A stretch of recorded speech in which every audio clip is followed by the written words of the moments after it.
This is going to begin a 2-lecture sequence on social psychology, on how we think about ourselves, how we think about other people, how we think about other groups of people. We've talked a lot about the capacities of the human mind, and some of these capacities involve adapting and dealing with the material world. So we have to choose foods. We have to navigate around the world. We have to recognize objects. We have to be able to understand physical interactions. But probably the most interesting aspect of our evolved minds is our capacity to understand and deal with other people. We are intensely interested in how other people work. The story that was the dominant news story in 2005 was this. And some of you, this, for those of you who aren't seeing the screen, is the separation of Jennifer Aniston and Brad Pitt. I remember where I was when I first heard about this. And it's an interesting sight. Just remember, stepping back, as psychologists, we have to question the natural. We have to take things that are common sense and explore them. And one thing which just happens is we're fascinated by this stuff. We're fascinated by the lives of celebrities. We're fascinated by the social lives of other people. And it's an interesting question to ask, why? And this is one of the questions which I'm going to deal with in the next couple of lectures. But before I get to the theory of social psychology, I want to talk about an individual difference. So we devoted a lecture early on, about a couple of weeks ago, to individual differences across people in intelligence and personality. I want to talk a little bit about an individual difference in our social natures, and then I want people to do a test that will explore where you stand on a continuum. That test is the piece of paper you have in front of you. Anybody who doesn't have it, please raise your hand, and one of the teaching fellows will bring it to you. You don't know what to do yet with it, so don't worry. The test was developed actually by Malcolm Gladwell, who's a science writer, in his wonderful book, The Tipping Point. And as he introduces the test, Gladwell recounts another experiment done by Stanley Milgram, of course famous for his obedience work, but he did a lot of interesting things. And one classic study he did was he gave a package to 160 people randomly chosen in Omaha, Nebraska. And he asked these people to get the package somehow, and this was many years ago, before the internet, before email, to get the package to a stockbroker who worked in Boston but lived in Sharon, Massachusetts. What he found was that most people were able to do it.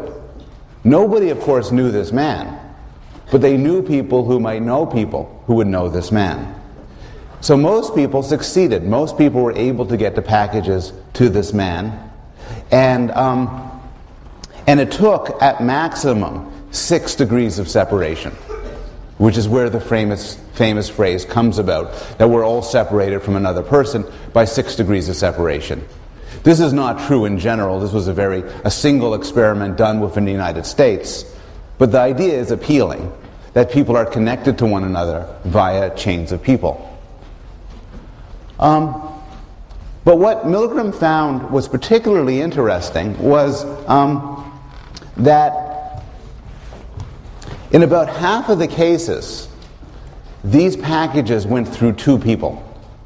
That is, if you plot the relationships between people, we can take each person in this room,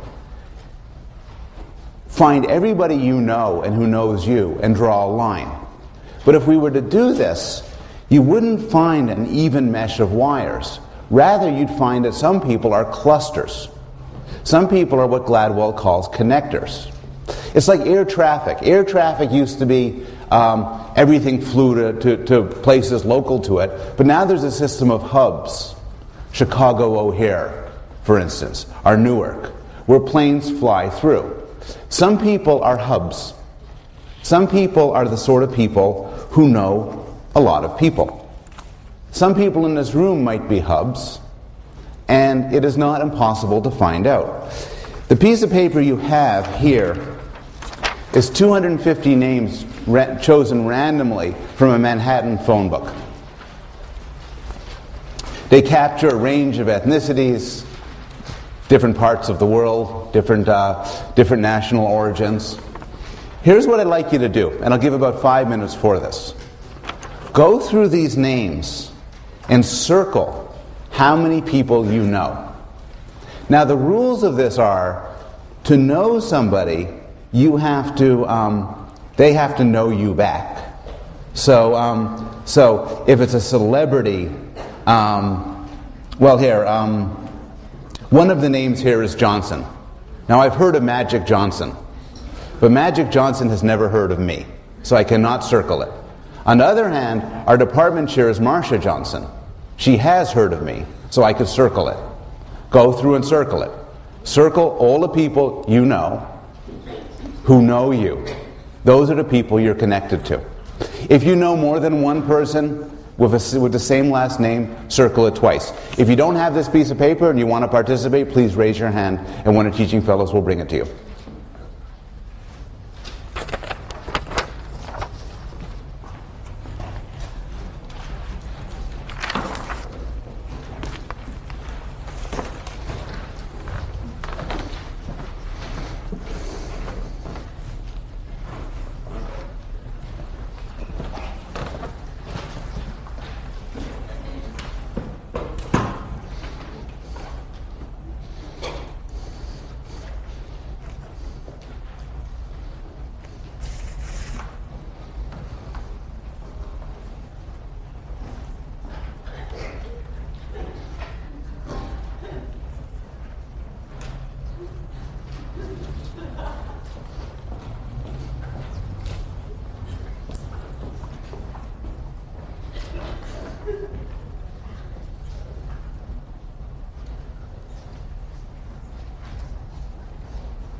I'm going to talk a little bit more about this while people go through this.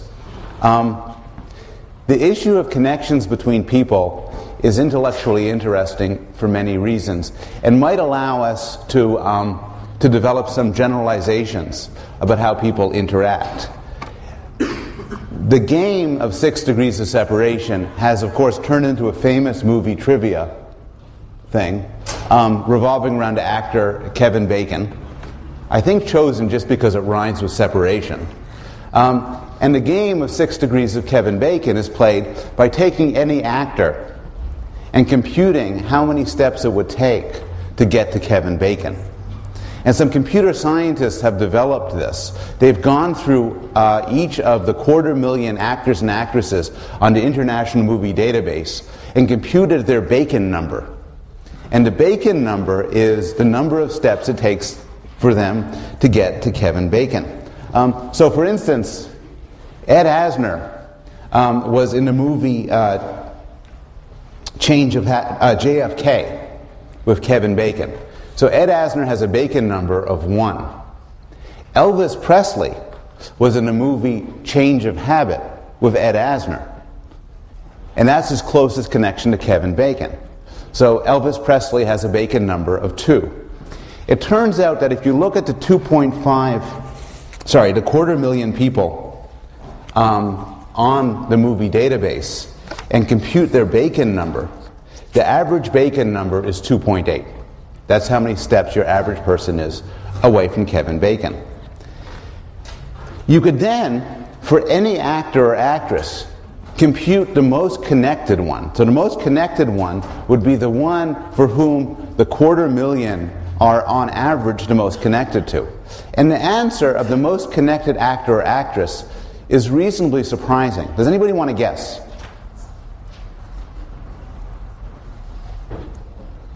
I'll start you off with the wrong answer. And this, by the way, can be found on this website. It's not John Wayne. John Wayne has been in many movies, 180 movies, in fact, over 60 years, but he isn't well connected at all, because mostly he was in westerns. So we saw the same people over and over again. Meryl Streep also isn't it, because Meryl Streep has the misfortune of playing only in good movies. So she has no connection with people like Adam Sandler and Jean-Claude Van Damme. Guess. Any guesses? Christopher Walken is a good one. We could look it up. I only know a few names here. Christopher Walken is not a finalist. Nicolas Cage is an interesting case. Has Nicolas Cage been in good movies? I don't want to get... I'm going to get more controversial than I want to. It's an extra, though. Pardon me? It's a guy who's one step above extra. The most connected guy. The most connected guy? He's like a D-list actor at best. The most connected guy, and I think this shows that you're right, is Rod Steiger. He's the most connected actor in the history of acting. Because it isn't that he's been in more movies than everybody else. Michael Caine probably been in most movies of any person on earth. But he's been in all sorts of movies. He was in On the Waterfront, In the Heat of the Night, and really bad movies like Carpool. He's been in dramas and crime serials, thrillers, westerns, horror movies, science fiction, musicals. Now, some people are like Rod Steiger. So some people in their day-to-day lives have many interactions. And I think one of the things we know from interacting with people is we can distinguish them from other people. How many people are finished their things right now? Okay. I know one person in a department who is one of the most connected people I know on earth. If I really had to talk to Rumsfeld, I'd go to this person and say, can you get me in touch with Rumsfeld? If I wanted to get somebody whacked, I'd ask this guy. Then I know someone else in the department, and as best I know, I'm the only person she knows. So, how many people scores below 10 on this? How many between 10 and 20? Between 20 and 30? 30 and 40? Between 40 and 50? 50 and 60? How many people scored above 60? Anybody above 60? Gladwell's done this in a lot of places. The average is 21 among a college crowd. Some people score as high as over 100. The older you are, the higher you tend to score. Maybe obviously enough. The longer you've been in the country, the higher you tend to score. Journalists tend to score reasonably high. Academics, not so high. But what Gladwell points out is some people have the gifts. Some people are more social than others. And this connects in all sorts of interesting ways. The issue of connection has social factors. And it's one answer that sociologists give for why it's good to go to Yale. So, one answer is, well, because of the great intellectual benefits. Put that aside. Let's be more cynical here. Another answer is that you develop powerful friends. And that's closer. But the interesting answer sociologists come to is, it's not so much you develop powerful friends. Rather, you develop powerful acquaintances. Through Yale, you know a lot of people. And they don't have to be your close friends, but they're acquaintances. And sociologists point out that for a lot of aspects of your life, like getting a job, acquaintances matter. Connections matter. And the connections you establish by going to a place like Yale hold you in good stead for the rest of your life, above and beyond any intellectual qualities that this place may offer. Here's what we're going to do for next lecture and a half, 2 lectures. We're first going to talk about the self, then we're going to talk about the self and other. Basically, differences between how we think of ourselves and how we think about other people. Then we're going to talk exclusively about how we think about other people, and then we'll talk about how we think about groups, like Harvard students, or gay people, or black people. I'll start with my favorite finding of all time. And this is about the self. And this is about the spotlight effect. So, my mornings are often rushed because I have 2 kids, so I get up, and sometimes I don't set the alarm, and I get up late. I stagger out of bed, I wake the kids, I greet the servants, I get ready, I make breakfast, I run out of the house, and then usually around 3 o'clock somebody points out, in one case a homeless man, that I have a big glob of shaving cream in my ear. Or it's because I neglected to actually look in the mirror while I shaved. Or I once been to a party and I found my shirt was misaligned. Seriously misaligned, not one button, but anyway. So I feel when this happens, I'm very mature, and I basically feel this is the end of the world. This is humiliating, and everybody notices. And so the question is, how many people notice when something happens? And the spotlight effect, well, before talking about my favorite experiment ever, there's an episode of The Simpsons that provides a beautiful illustration of the spotlight effect. And then it has a beautiful illustration of psychological testing. So I'll give you them quickly, one after the other. So, Tom Gilovich, a social psychologist, was interested in the question of the spotlight effect, which is when we wear a pink shirt to work, shaving cream in our ear, whatever, do we systematically overestimate how much other people notice? He did a series of experiments, and in one experiment what he did was he got in subjects, standard intro psych drill, and said, I want you to wear a t-shirt for the next day. And I wanted to have a picture on it. And he got them to wear t-shirts that had pictures on it that were the most embarrassing pictures that they could have on it. It turns out that if you ask people, what's the worst picture to have on a t-shirt that you're wearing, the number one answer is Hitler, tied with Barry Manilow.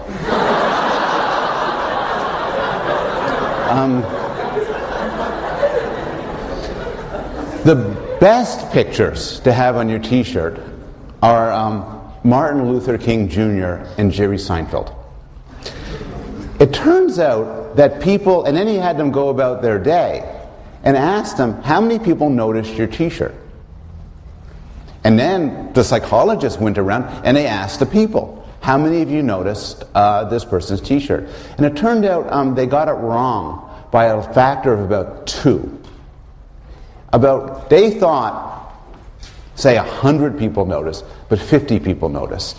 And across study after study after study, Gilovich and his colleagues have found support for the spotlight effect, which is that you believe that people are noticing you all the time, but they aren't. They're busy noticing themselves. And this is actually a useful thing to know. Gilovich got interested in this because he's interested in the psychology of regret. And it turns out that if you actually ask dying people, or really old people, basically, what do you regret from your life? They regret the things, as a rule, that they didn't try. But when you ask them why they didn't try it, the answers tended to be, I would look silly. And it turns out, interesting to know, that people just don't care as much as other people think you are. You can take that as good news or bad news, but the spotlight is not on us as much as we think it is. There's a second effect Gilovich discovers called the transparency effect. And the transparency effect is quite interesting. The transparency effect is that we believe that we're more transparent than we are. I need somebody up here who thinks that he or she is a bad liar. I just need you to say 3 sentences. I'll even tell you what it is ahead of time. I'm going to ask you 3 questions. Have you been in London? Do you have a younger sibling? And do you like sushi? I want you to answer with one of those answers there. I want you to lie about one of them. The task will be for everybody else to recognize and guess which one you're lying about. Do you want to go? Yeah. And I will even write down which one you should lie on. So I want you to lie as to that number, okay? Okay.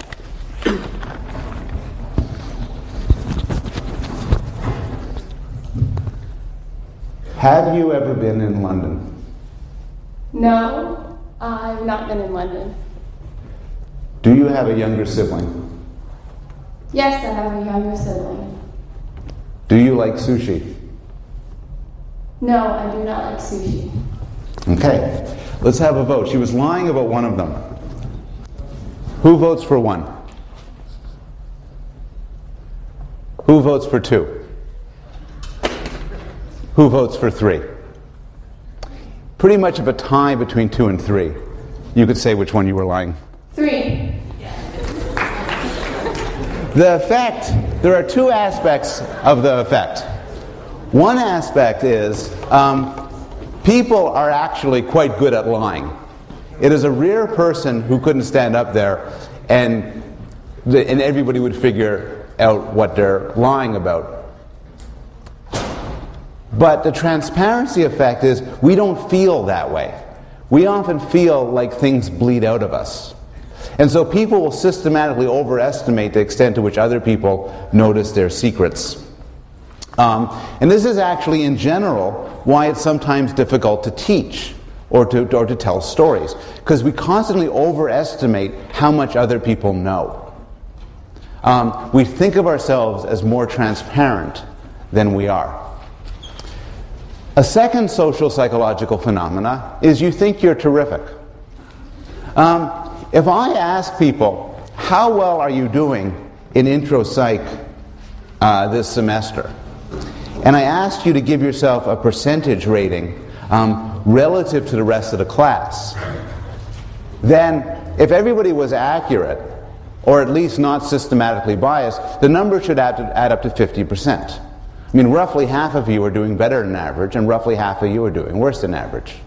It turns out, though, that people will systematically and dramatically view themselves as better than average.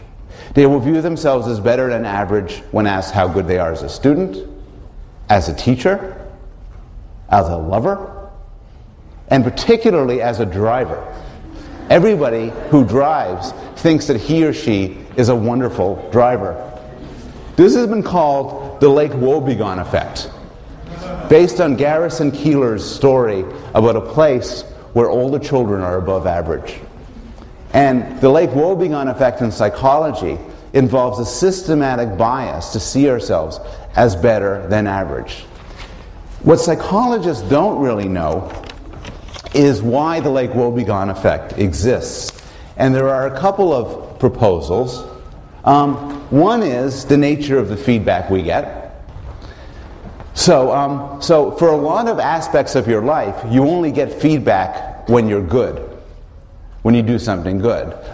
In a normal, productive, healthy, happy environment, people don't scream at you about how bad you're doing, but they compliment how good you are. And that could lead to an inflated self-esteem on the part of people in certain domains.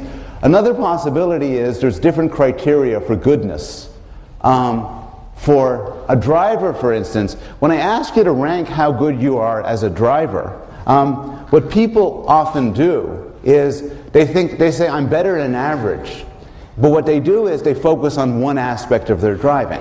So some of you might say, hey, I'm just a great parallel parker. I'm a great driver. Others might say, I'm very careful. Great driver. Others might say, I take chances no one else will. Great driver.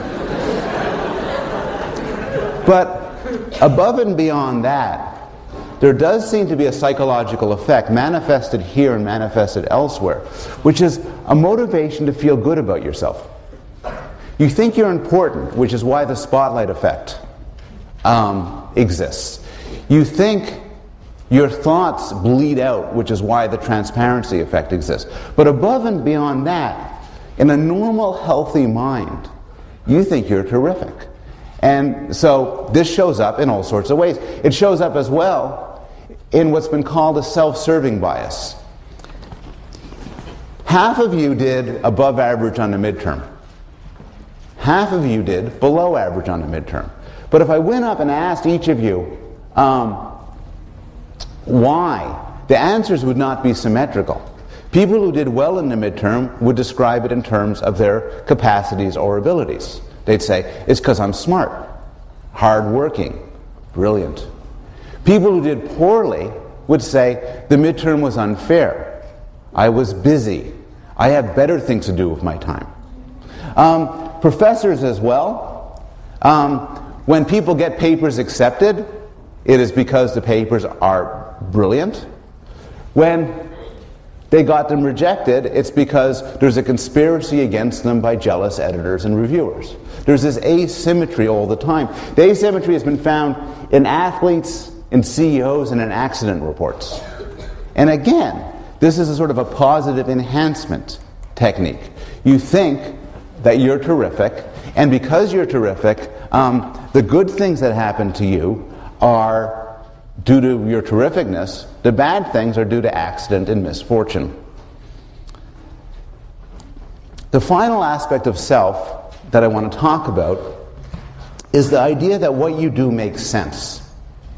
And this is one of the more interesting subdomains of social psychology.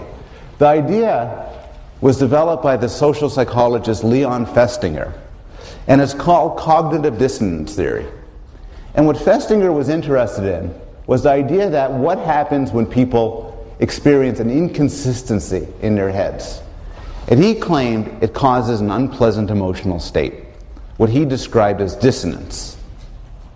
And he argued that we act so as to reduce dissonance. When there's a contradiction in our heads, we're not happy, and we'll take steps to make the contradiction go away. This all sounds very general, but there's some striking demonstrations of this and how it could work in everyday life. So a very simple example is the confirmation bias. Some of you are politically right-wing, some of you are politically left-wing. If I asked you what magazines you read, it turns out people who are right-wing read right-wing magazines. People who are left-wing read left-wing magazines.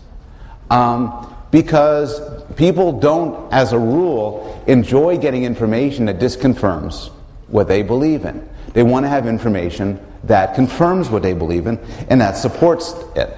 If you support Bush, you're going to be looking for good news about Bush. If you don't support him, you'll be looking for bad news. And this manifests itself in all sorts of interesting ways. I'll tell you about a very simple experiment. It was done by Louisa Egan here at Yale. And it illustrates a point and then I'll talk about real-world implications of this. It's very simple. You have 3 M&Ms. You pre-test to make sure the person doesn't like any M&M more than the other. There's 3 M&Ms. Who cares? But then you ask them to choose between 2 of them. So suppose they choose the red one. You got to choose one. So they get to eat the red one. Now they're offered, you take the red one away, and now they're offered a choice between the 2 remaining ones. It turns out to a tremendous degree, and you could imagine yourself in that situation, they choose this one. The one that wasn't the one they turned down. And the claim is that when you choose this, in order to justify your decision, you denigrate the one you didn't choose. And so this one you didn't choose is then tainted. And you turn, and then when compared to a third one, you favor that third one. What's particularly interesting is you get this effect easily with undergraduates. But you also get it with 4-year-olds and with monkeys. So the same denigration tends to be more general. Well, that's a laboratory effect. But there's some more interesting manifestations of cognitive dissonance. One is the insufficient justification effect, which is so famous it had a cartoon based on it. The guy says, "Why should I hire you as my consultant?" The dog, some dog, says, "I'll use the special process of cognitive dissonance to improve employee morale." How does it work? Well, when people are in an absurd situation, their minds rationalize it by inventing a comfortable illusion. Not quite right. When people have an internal conflict, when there's something uncomfortable, that's right. So says to this person, "Isn't it strange you have this dead-end job when you're twice as smart as your boss? The hours are long, the pay is mediocre, nobody respects your contribution, yet you freely choose to work here. It's absurd. No, wait, there must be a reason. I must work here because I love this work. I love this job." This actually works. Here's the classic experiment by Festinger. Gave 2 groups of people a really boring task. Paid one of them $20, which back when this study was done was real money. Gave another group of subjects $1, which was insultingly small. Then asked them later, "What do you think of the task?" It turns out that the group that were paid $1 rated the task as much more fun than the group given $20. So think about that for a moment. You might have predicted it the other way around. At $20, wow, well, $20, I must have enjoyed it because I got $20. But in fact, the logic here is the people with $20, when asked, "What do you think of the task?" could say, "It was boring. I did it for $20. The people paid $1 were like the character in the Dilbert cartoon. When paid $1, they said, "Well, I don't want to be a donkey. I don't want to be a sort of guy who does this boring thing for $1. Wasn't that bad, really. It was kind of interesting. I learned a lot," to justify what they did. This has a lot of real-world implications.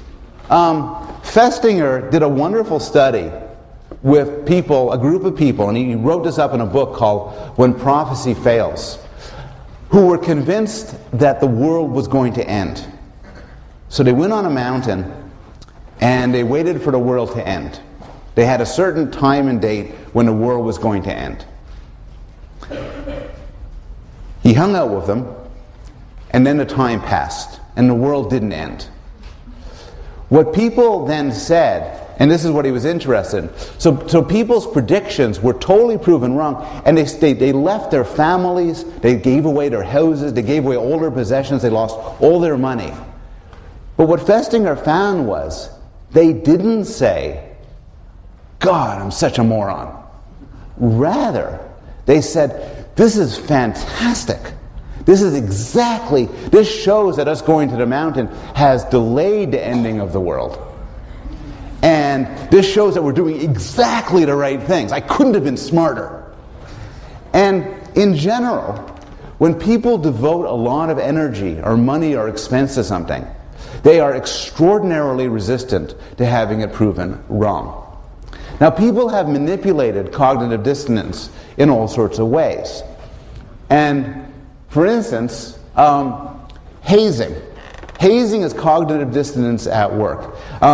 Fraternities and med schools and other organizations haze people. What they do is, when people enter the group, they humiliate them, they cause them pain, they cause them various forms of torture and unpleasantness. Why? Well, because it's very successful at getting somebody to like the group. If I join a fraternity, it is also, by the way, illegal. But if I were to join a fraternity and they say, "Welcome to the fraternity, Dr. Bloom. Here, have a mint." And then we have good time and everything. I'm thinking, okay, sounds like a fun idea. But if I join a fraternity and they pour cow poop on my head and make me stand in the rain for a month wearing pantyhose while they throw rocks at me, I then think afterwards, God, I went through a lot of stuff to get into this fraternity. It must be really good. And in fact, hazing through cognitive dissonance draws the inference that this is really, really valuable. And this is why it exists. If you are running for office, you will tend to have volunteers and not necessarily pay people. One reason for this is obvious. It's cheaper not to pay people. But the other reason is more interesting. If you don't pay people, they are more committed to the cause. Again, it's cognitive dissonance. If you pay me $10,000 a month to work for you, I'll work for you and I'll think, I'm doing it for $10,000 a month. That makes a lot of sense. But if I do it for nothing, then I have to ask myself, why am I doing it? And I will conclude, I must think very highly of you. Therapy for free tends to be useless therapy. This is one, therapists ask for money for all sorts of reasons, including they like money. But one reason why they ask for money is, if you don't pay for therapy, you don't think it has any value. You have to give up something, so cognitive dissonance will lead you then to think that what you are giving it up for has some value. And then you establish a liking for it. Finally, cognitive dissonance shows up with children. One of the most robust and replicated findings in educational or developmental psychology is very simple. You take two groups of kids and you ask them to do something, like draw pictures. Half of the kids you reward. Maybe you give them a sticker or a toy. The other half you don't reward. Now, according to a sort of a simple-minded view of operant conditioning and behaviorist psychology, the children you reward should do it more. That's how operant conditioning works. In fact, though, the children who you reward later on think that this activity has less value, and they're less likely to do it when there's no reward present. And the idea, again, is the kids who don't get rewarded say to themselves, well, I just spent time doing it, it must have an intrinsic value. While the children who get rewarded say, I did it for the sticker, I did it for the toy, I don't care much for this. And so rewarding children has a danger, which is if you give them too much reward and too much of value for what they're doing, they will denigrate the activity. Now, we need to be careful here about what's going on. It's not simple inconsistency. So go back to this insufficient justification effect. So the dollar group rated the task as more fun than the $20 group. And it's true, each group needed a justification for lying about the task. Each group needed a justification for saying how interesting the task was. But they each had a justification. They were each doing it for money, after all. So cognitive dissonance is a little bit more subtle. It's not just that there's a clash. Rather, we adjust our beliefs to make ourselves look more moral and rational than we are. Go back to hazing.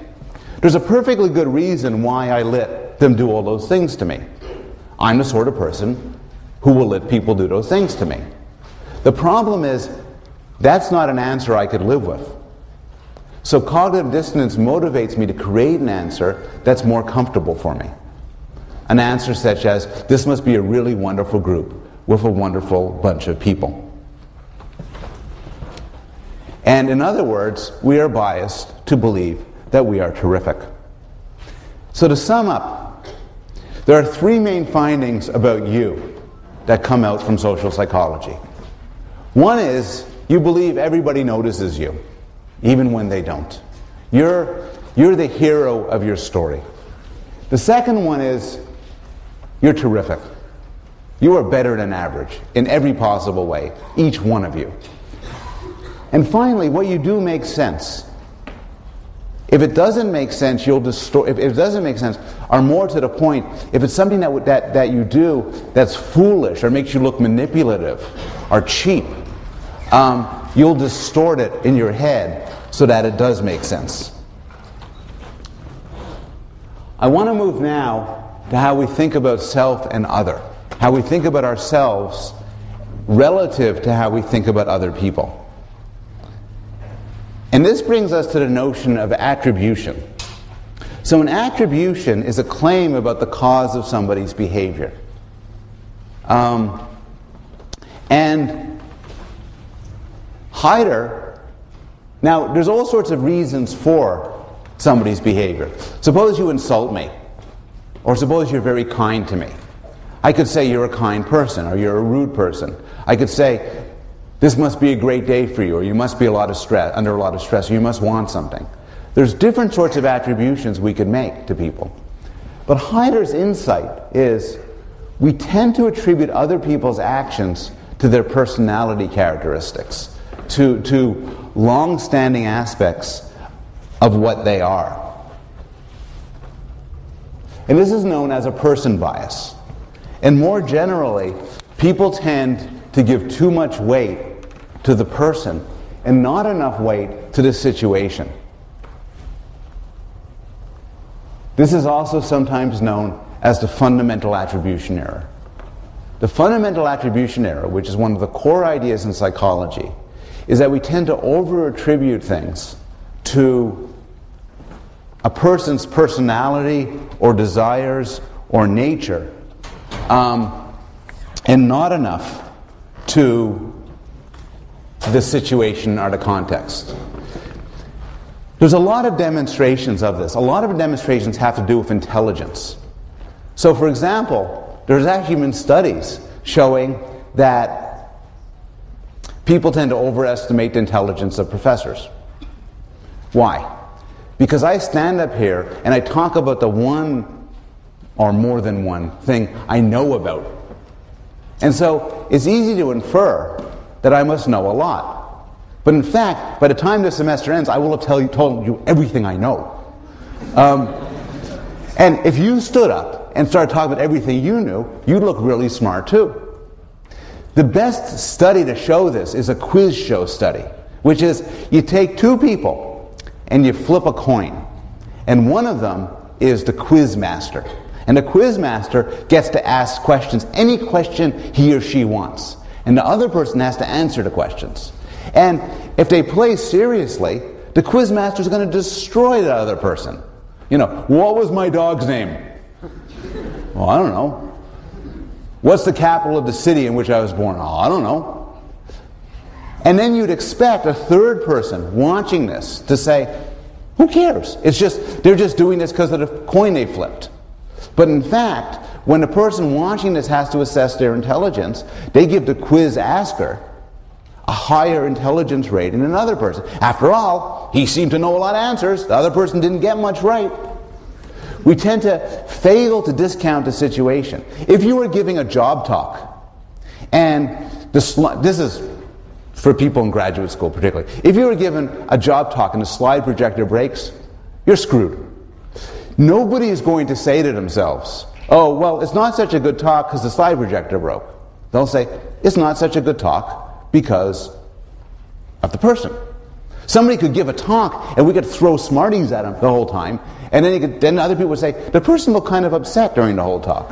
I wonder, they seem like a nervous type. This can be taken to extremes, and the biggest extreme is the case of actors. Which is, if there's ever a case, anybody know who this is, the actor? Have none of you been alive in 1950? This is Robert Young. Does anybody know the part he plays? He played a doctor called Marcus Welby in this famous show, Marcus Welby, MD. And Marcus Welby was a wonderful doctor. He was compassionate and kind. He made house calls. He saved lives. He counseled people. And it turned out that Robert Young was then deluged with mail, thousands of pieces of mail, by people asking for his advice on health matters. And he then, in a twist, exploited the fundamental attribution error, people confusing the actor for the role. Exploited this by going on TV and espousing the benefits of Sanka decaffeinated coffee, where he produced the famous line, I am not a doctor, but I play one on TV. Whereupon people heard this and said, well, he must have some authority then about medical matters. It turns out that the confusion between actors and their roles is extremely common.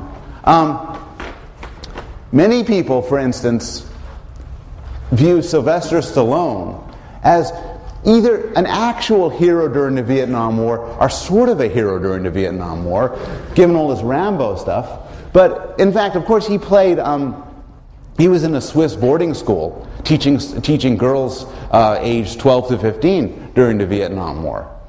But it doesn't seem that way because the role infects how we think about the person. When this movie came out 20 years ago, they needed a character to play a gay man. According to IMDb, where I get all my information, they hit up all the big stars, Harrison Ford, Michael Douglas, and Richard Gere. And they all turned it down because they didn't want to play a gay man, because people would think that they were gay. Finally, they got Harry Hamlin to do it, who was kind of a B-list sort of guy. The biggest extreme of the fundamental attribution error, confusing the actor for his role, is Leonard Nimoy, who, because he played the emotionless Vulcan, Spock, on Star Trek, was then repeatedly viewed by people who saw him on the street as if he was an actual Vulcan. He got sufficiently upset about this to write a book called I Am Not Spock, where he described all the ways in which he was not a Vulcan. His career, where he attempted many times to play roles that were different from his Vulcan nature, stalled until finally, many years later, he gave up and wrote another book called I Am Spock, where he finally conceded to the fundamental attribution error. If I gave this lecture 10 years ago, I would say that the fundamental attribution error is a human universal, something that we're born with, a fundamental aspect of human nature. This is not entirely true, though, and we know that through some very interesting cross-cultural research that compares these biases across different countries. In this study between the United States and India. And it turns out that for whatever reason, and it would take another course to talk about the different explanations, but people start off at, say, age 8 not committing the fundamental attribution error. But in Western cultures, where there's an ideology perhaps that people are in charge of their own destiny, the error occurs and people over-attribute the role to the person. In some Eastern cultures, there's more of a view about fate and more attributions to situation. And this has been shown in many ways. For instance, if you look at newspaper reports about murders, in cultures like the United States, the report tends to emphasize the personal characteristics of the person accused of the murder. In countries like India, the reports tend to emphasize to a greater degree the situation that the person found himself in that might have driven him to commit a murder. So this is an important reminder that just because we find something in our culture, and just because it might well be pervasive, doesn't mean necessarily that it's universal. So, to summarize so far, and we're going to get just a little bit more for the rest of this lecture, we've talked about two morals from social psychology. One is enhancement of the self, but the other is what you could call oversimplification of the other. So we know ourselves that our behavior is due to a complicated cluster of the situation and our personal natures. When things go badly, in fact, we'll blame the situation. When things go well, the self-serving attribution bias, we'll credit ourselves. We don't do this for other people. For other people, we're a lot less forgiving. You do something stupid, you're a stupid person. I do something stupid, it's an off day. And so you have this difference between how we think about ourselves and how we think about other people. Let's talk a little bit about what we think about other people and start by talking about why we like other people. And here I'm going to some extent, go over material that was raised earlier in the course in Peter Salovey's wonderful lecture. So some of this, our liking of other people, is obvious. We talked about it in Dean Salovey's lecture. We talked about it when we talked about sexual attractiveness. We like people who are honest, who are kind, who are smart, who are funny. But study after study finds more fundamental processes are also at work. And here's a list of 3 of them. One is proximity. We tend to like people who we're close to, physically, who we are physically and spatially close to, who we spend a lot of time with. In one study, they looked at a housing project in Manhattan, and they asked people where their best friend was. And 90% of them said, my best friend's in the same building as me, and 50% of them says the same floor. Ask yourself, who's your best friend at Yale? For how many of you is it somebody in your same college? Okay. How many in a different college? So call it a tie, but then there's a lot more colleges that aren't yours than one. How many of you would you say your best friend is somebody you're currently on your same floor? Yeah. If you were going to marry somebody from this class, it is the person you were sitting next to.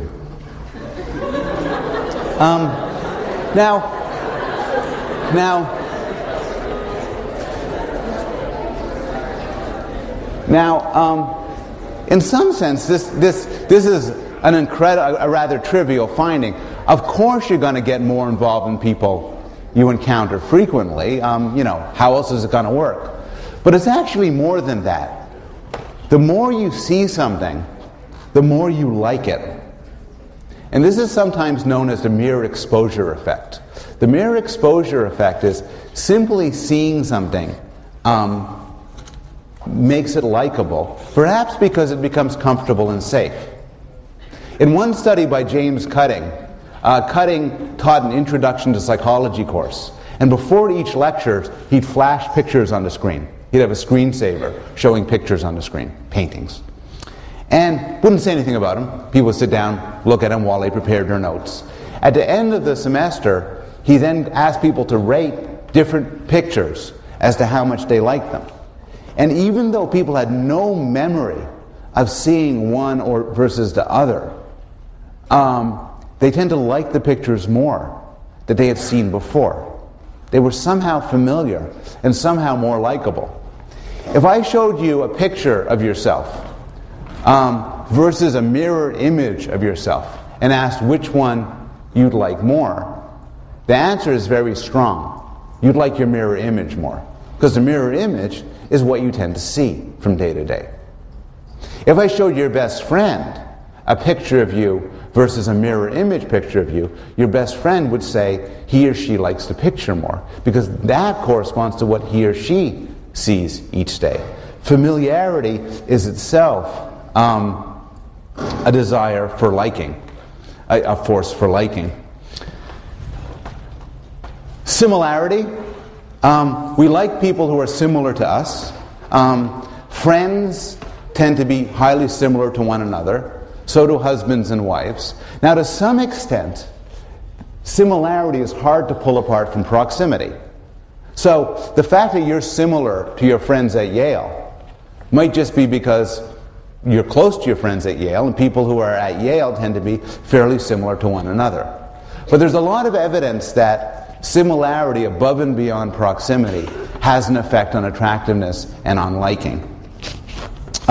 Similarity predicts the success of a marriage, and through a phenomena people aren't exactly sure about, couples become more and more similar over the course of a relationship.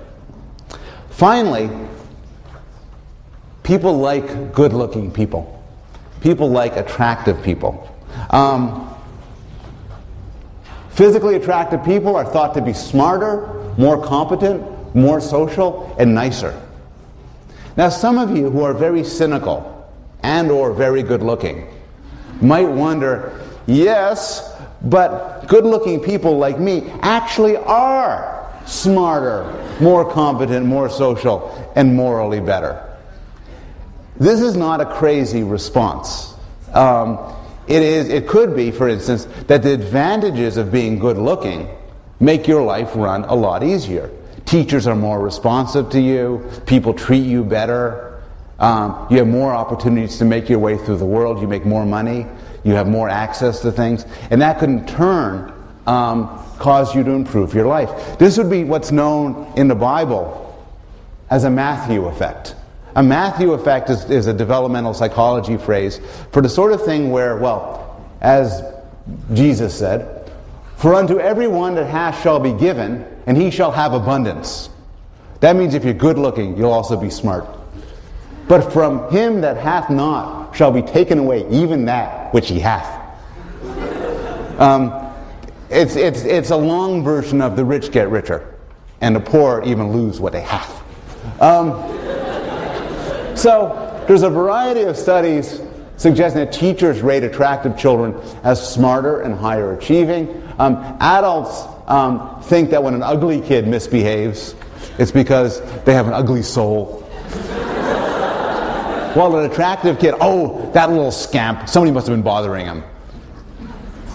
When I was in the University of Arizona, and we lived next, and all I remember in my neighborhood is we lived next to this little boy, and his name was Adonis.